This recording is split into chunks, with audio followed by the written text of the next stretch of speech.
So whenever you go to a restaurant, they'll ask you red or green.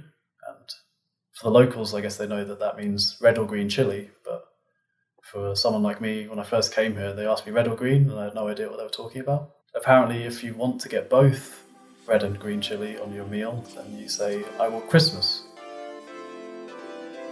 Hi, I'm Zoe Ye, a human being who failed to live a conventional life. I have a deep interest in people and their choices of life. In my podcast, I'll be having conversations with individuals who are open to talk about their mental journeys in life. This season is called My Mental Journey of Migration. 8 guests will share their experiences of living in different cultures. Today we have our guest, James. Hi, thank you for having me. I'm James. I am living currently in Socorro in New Mexico in the USA. My original country that I came from is the United Kingdom, where I lived in London and in Cambridge. So I'm currently living in a town called Socorro, which is a very small place in the very center of New Mexico. New Mexico is a state that is in the southwest of the United States, in between Arizona, Texas, and Colorado, and just north of Mexico. Is that a very big city or a very small town? It's very small. I think it has maybe 10,000 in population. So it's a different experience from London, that's for sure. What made you want to go there and actually work there? So I came here partly because I was studying for a PhD in the UK. And for that work, I was designing an instrument to be deployed at an observatory. And it happens that this observatory is in New Mexico, close to Socorro, because it's a good place for building observatories like this. Because, as I say, it's a small town, there's very little light pollution in the area, but also the state of New Mexico is at altitude. So that means that you can build your observatory in a place where the atmosphere isn't so damaging to the observations that you make. So it sounds like you're observing something related to light, right? Because you mentioned light pollution. Yeah, exactly. So we are building telescopes to collect light from stars. And this is the same wavelengths of light that you can see with your eyes, but also infrared wavelengths, which you can't see. Wow. Have you visited this city before? Yeah, so I was lucky enough to be able to come here twice in 2019. So that was part of my PhD research. I came to deploy some prototypes of the instrument I'm developing. So that was kind of an eye-opening experience. First time I'd been to the US properly.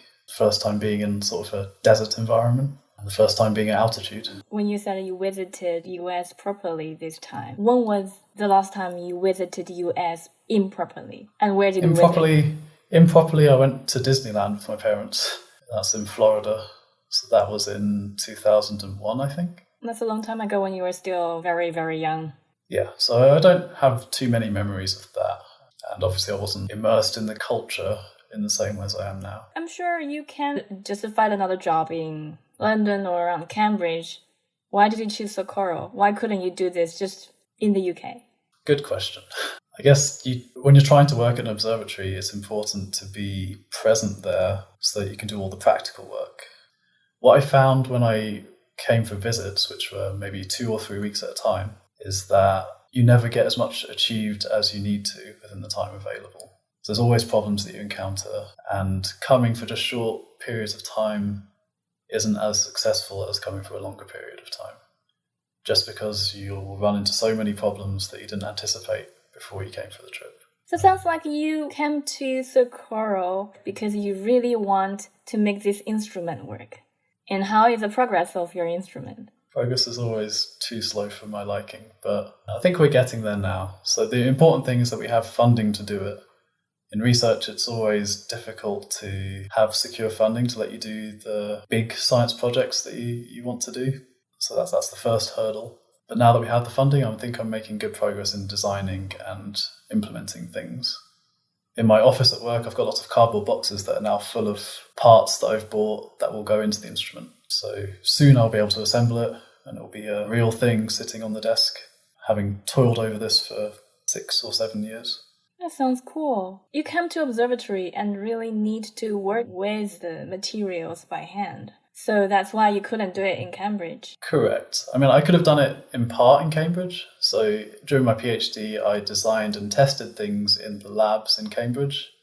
Yeah, I think at some level you can do the practical work in a lab that's not at the observatory and then just ship the instrument to the observatory later. But the trouble there is that you're doing all the testing for an environment at the observatory in a lab. So you're trying to recreate the temperatures and the other conditions that you get at the observatory in the lab. Whereas when you're actually working at the observatory, you don't have to worry about generating the conditions because the conditions are already naturally there. Yeah, you mentioned that the condition in Socorro is desert environment and high altitude, and that's perfect for the instrument. What do you feel when you move here physically? Of course, your instrument will be happy, but are you happy about moving to a desert environment with high altitude? Yeah, that's something I ask myself every day. Am I happy with the choice that I've made? Wow. Tell me more. So for the altitude thing, I can say that I am a runner, so I like to run distances of 5 kilometers or more. And I was interested in finding out if by moving to a place with high altitude, I would improve the performance of my running. Because it's a well-known fact that many professional athletes choose to train in high altitude environments so that their red blood cell count increases and they have better oxygen capacity when they run at sea level for competitions. So I thought in the back of my mind, maybe if I choose to live here for 1 year, 2 years, 3 years, then I will be able to return to the UK and I'll be a superhuman. I'll be able to run faster than I ever could, for longer than I ever could. So I'm excited to see if that theory has panned out. For now, all I can say is that when I run here, I feel like I want to die because I get so exhausted running even short distances at a slow speed. Because I think the air pressure is maybe 90% of the pressure at sea level. So I guess you're getting 90% of the oxygen you would get at sea level. So you're having to work harder to run the same speed and distance. And it's even worse at the observatory, where I think the pressure is 70%. The observatory will be on top of the hills or mountains. Exactly. So the town that I live in is at 1,500 meters, and the observatory is at 3,000 meters. Wow. And what does that affect for your cooking? Cooking also changes things because I also like to bake. I bake cakes and cookies and things. And it turns out that you need to actually adjust your cooking times and the temperatures to factor in for the altitude and the low pressure. So I've actually burnt a few cakes and burnt a few cookies trying to figure out what the optimum times and temperatures are. But I'm getting there. I remember you're a foodie. And how is American food, especially the food in New Mexico? I'm enjoying the food in New Mexico. So in New Mexico, they have something called chili, which is a sauce that you apply to all sorts of food. It's a spicy sauce made from chilies, and it comes in the red or green varieties. So whenever you go to a restaurant, they'll ask you red or green. And for the locals, I guess they know that that means red or green chili. But for someone like me, when I first came here, they asked me red or green, and I had no idea what they were talking about. Apparently, if you want to get both red and green chili on your meal, then you say, I want Christmas, because Christmas colours are red and green. I like this. So I've ordered Christmas once. It was actually really spicy and I didn't enjoy my meal, so I don't think I'll do that again. I can handle spicy food up to a point, not a double dose. And I mean, here people will have it for any meal of the day, so I think I was having it for breakfast. Wait a second, what kind of breakfast do they serve and they offer you red or green or Christmas? So my favourite meal to have here is huevos rancheros, which is a very hearty dish based on fried eggs on tortillas, served with beans, cheese, and lots of chili. That's for breakfast. That's for breakfast. It's probably more than 1,000 calories. I find it actually very efficient because it's not only breakfast, but also it serves as my lunch because I don't need to eat until the evening. Wouldn't that be a little bit interesting or strange for you? You know, I am Chinese. We Chinese have hot breakfast in the morning. I don't think so, because in the UK we have the full English breakfast, which is kind of similar. It's a very hearty meal. It's savoury, it's hot. It doesn't have spice in it, but I think I'll find when I go home to the UK that I'll be adding some sort of chili sauce to my full English breakfast. I'm addicted now. Wouldn't you feel a little bit bored if everything is added with the same sauce? If everything is, maybe, but they also come in different varieties. I think a lot of it's made locally here, so there are differences based on who has made it. I don't know if they're brands or if they're just like local farmers who bring their chili to a market to sell. So you have a marketplace that you can go. Yeah, there is a farmer's market, and people have sort of vegetable stands in some certain places. Is that a new experience for you? Personally, haven't used farmers markets very much. I don't really use them so much here either because they're just so expensive. It's maybe 5 times as expensive as in the supermarket. 5 times? That's a huge difference. Yeah, but I guess that's the price you pay for things that are produced organically and ethically. That makes sense. But the difference really shocked me. Yeah, I've got into a situation in the farmer's market where I'm interested in buying something, then I ask the person how much it costs. It takes my breath away when they tell me. Then I feel like I've committed to buying the thing, so I grudgingly give them the money, but I tend to only buy maybe one thing when I go to the farmer's market because I can't afford to buy any more. That makes sense. Maybe you can tell us, how did you find your first accommodation in Socorro? So I was lucky when I first moved to Socorro because I was able to live with a colleague who was renting a house here. So when I first came, at least I had a place to go. I stayed there for about 2 months or so while I was settling in. Then I had to find a place of my own, which was a bit challenging because, well, it turns out in this part of the world that people don't use the internet so much for advertising property. I didn't see anything available on the usual sort of property websites. As a Londoner, probably you're already so used to using the apps and websites to search for properties. Exactly, yeah. So using that, you can see pictures of the house, you can see what it has in terms of the amenities. The online platform makes it really easy and you feel more confident about the place you're going to live in. But here I had to basically find this place that I'm living in now by word of mouth. So it's all about who you know here. If you know the right person, then they'll put you in contact with someone who's renting a house or selling a house. And then you can arrange to get a viewing from them. What kind of house you are living now? So I'm currently living in a 3-bed house, much bigger than I would have liked because I'm just an individual living here. I didn't really know what I was going to do with 3 rooms. Given that in the past I have compressed my life pretty much into just 1 room, having this extra space is a new experience. It was cozy, is what I like to say. But now I have so much space I don't really know what to do with it. I've turned 1 room into a guest bedroom for when friends visit. I've turned 1 room kind of into a study with a desk and a computer. I've got a living room as well, which I'm also populating with sofa, and I've got a projector, which is interesting. I would imagine it will cost you a lot of money to fill up that space. What's your plan there? Yeah, I think it's not as expensive as I thought it was going to be. So if you buy furniture from some shops, then it's cheaper, much cheaper than others. So for example, for IKEA, the furniture is reasonably expensive, but you also have to pay $300 for delivery. Whereas the shops that I have been trying to buy from offer free delivery and they're maybe half the price of IKEA. So I feel like I've got some good deals for buying the furniture that I have already. And also, actually, my landlord sold me a desk and a dining table and some chairs for less than $100 for everything. That's nice. But I heard that you don't have a washing machine. How do you handle your laundry? I do not yet have a washing machine. So that's a new experience as well. Everywhere I've lived in the past had a washing machine inside the house. But here it seems that people either go to the local laundromat and do their washing there, or they have to buy their own washing machine to install in the house. And I have so far been too lazy to to either go to the laundromat or to buy a washing machine. So I have been hand washing all of my clothes in the bathtub. How long have you been doing that? Well, the first 2 months I was living in the place with the colleague, I had access to a washing machine, so I wasn't doing it then. But as soon as I moved to my new place, I had to start doing that. So I guess that's been 3 months now. If I remember correctly, there was a time you didn't have internet, you didn't have light. And in the darkness, you were trying to wash your clothes in your bathtub.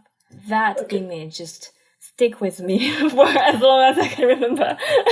Okay, that's a bit extreme. There was light. Okay, there was light. It's not completely unequipped in this house. So I did have a light. It's true that I didn't have internet for a while, and I still struggle these days with internet because I can't get a land connection to my house. So I'm relying on the mobile internet connection, and that means that I have a data cap every month, which I haven't had to live with in the past before. How do you call your friends and family? How are you calling me now? Calling is actually not too bad, as long as you don't use the video. Audio calls don't use that much data, but it means that I can't stream movies to watch. If I want to watch a movie on a Saturday night, then I can't do that because it'll pause every 30 seconds and buffer. So I guess I've had to adapt my lifestyle in that sense. I try to do different things than watching movies. I play video games, for example, instead, where I don't have to connect to the internet, or I play a musical instrument, or I try to read, or I cook. So maybe it's a healthy thing if you don't have a good internet connection because it forces you to do other things. Do you feel lonely because you're offline to some extent? I guess I am alone a lot, but not necessarily lonely. My communication with people is when I go to work, with real people, that is. But I can still text friends from home. So particularly because the time difference is 7 hours, in the morning I can contact people from home, and then in the afternoon they all go to bed. At that point I'm kind of alone, but I wouldn't say I feel lonely because I guess I'm pretty well connected. I can talk to all my friends from home. There's never been a better time to live away from home because you can be in contact with anyone for free, pretty much, using messaging apps, video conferencing apps. It sounds like you quite enjoying this lifestyle. Do you? Something I ask myself every day, whether it was worth it to come here to live this lifestyle. I think after I finished my PhD, I was kind of burnt out and I needed a bit of a break from everything. So moving to a place where I have all this time to myself has been probably a good thing for decompressing. So for now, it feels a bit like a holiday, like an extended holiday where I can focus just on myself and actually resting and recovering from an intense period in my life. Are you still in the recovering phase? Well, to be honest, I haven't had the time to get all the recovery that I wanted yet because obviously I'm working a full-time job, but also there's lots of administration you have to do when you enter a country as an immigrant. Before I even got here, there was the visa to deal with. And when I arrived, I had to sign up for things like a social security number and sign up for all my taxes and get a driving license, find a place to live, set up my bills. And it's not just here in the US that I have to deal with those things, it's also at home in the UK. Because I'm now a non-resident, I have to register for that for tax purposes. I have to make different arrangements for paying back my student loan. So all that stuff has kept me quite busy outside of work. And so I haven't had much time to just relax to myself. But now most of that stuff is sorted out. So I hope that in the months going forward, I'll be able to take some time to chill out and just enjoy myself for a while. Do you feel yourself at the moment, you being you? Or you feel some part of your identity shifted to another direction you never expected? That's possible. So I think my identity, when I was in the UK, is partly defined by the situation you're in, or the people that you know, the friends that you make, the family that you have. But here I'm kind of removed from all that, so I have a chance to reinvent myself. So I'm not sure that I have actually done that yet. I guess when I'm alone so much, I have a chance to think about what I actually want from life and how much of what I do is influenced by what other people influence me to do and how much of it is inspired by things that I want to do myself. Because I'm just now gradually learning to prioritize myself more than other people.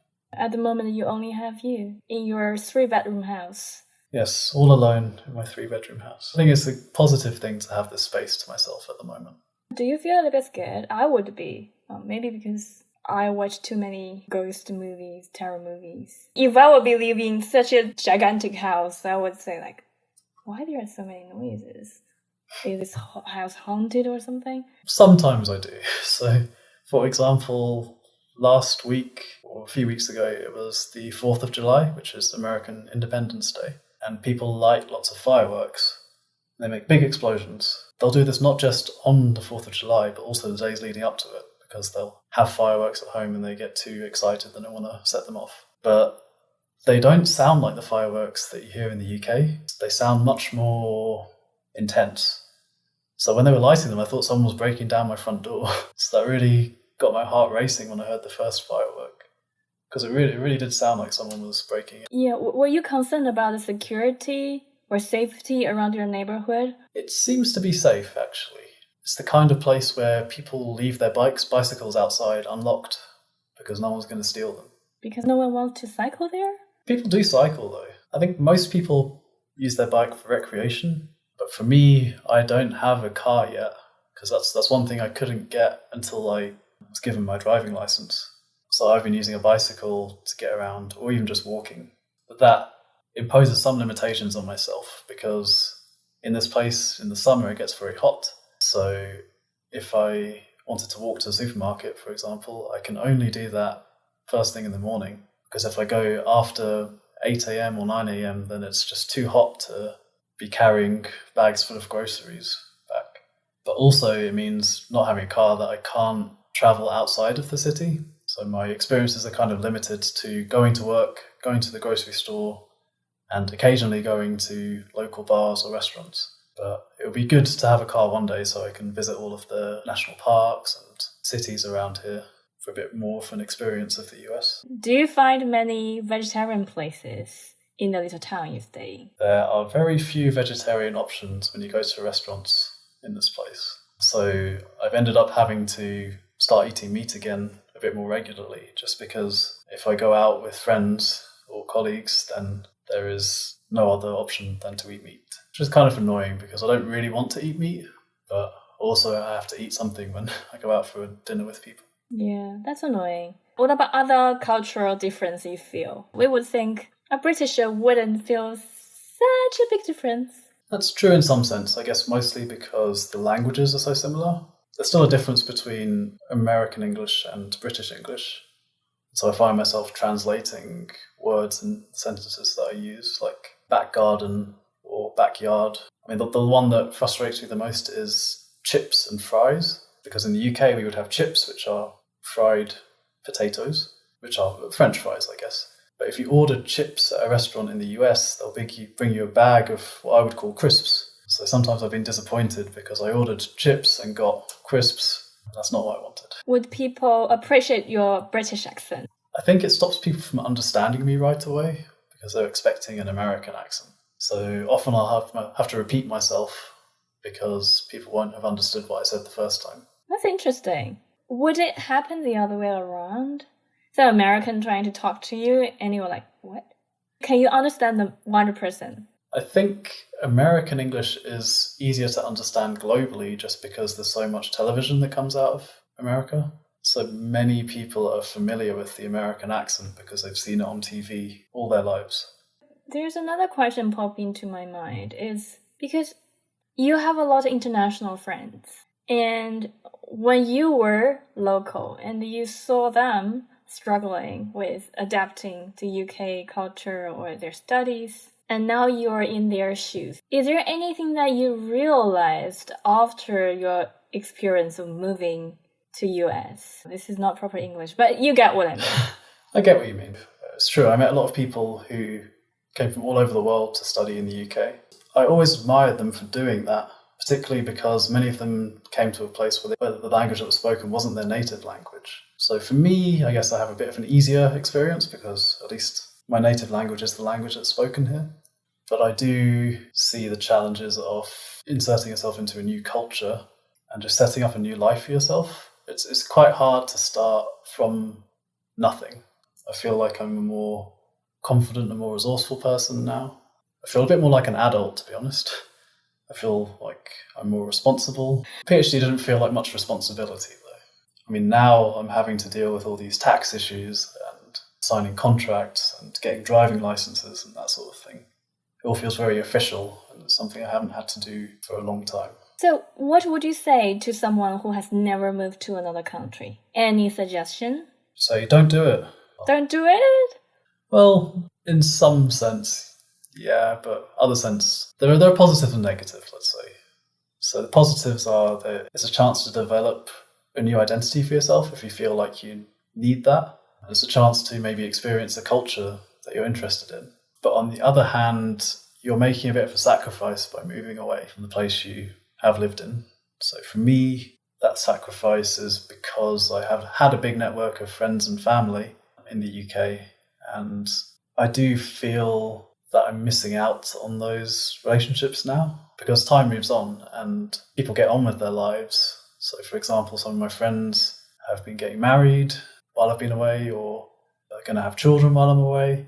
and I'm going to miss out on all of those celebrations in life by being here, and you don't get that time back. So when I go back to the UK, it may be that dynamics have changed and I'm not as close to some people as I used to be. So I do definitely feel like I've sacrificed things by being here. And as I mentioned before, I feel like I came here partly for a relaxing experience to decompress after my PhD, but I haven't had a chance to do that yet just because of all the administration I've had to deal with being a new immigrant while working a full-time job and trying to furnish a house and everything. I hope that will change soon though. I think I'll have time to relax now that most of the hard work is done. I was wondering what would change inside you in the next, let's say, 1 year or 2 years. I actually have no idea. And I guess it's for the people that I know at home to decide. So when I go back, they may see that I'm a completely different person. Because as you say, you don't realise the changes happening day by day because you're living the life. Maybe I can interview you again in like 1 or 2 years' time. Let's see what changed, what hasn't. Yeah. Maybe I'll have decided to stay here for longer than 3 years. Maybe I'm staying here for the rest of my life, but who knows? Wow, okay. We put this here. And we'll look back onto it in 1 or 2 years' time. Yes. Well, thank you very much for the time. And let's say goodbye to our audience. Okay, goodbye, audience. Thanks for having me, Zoe. Bye.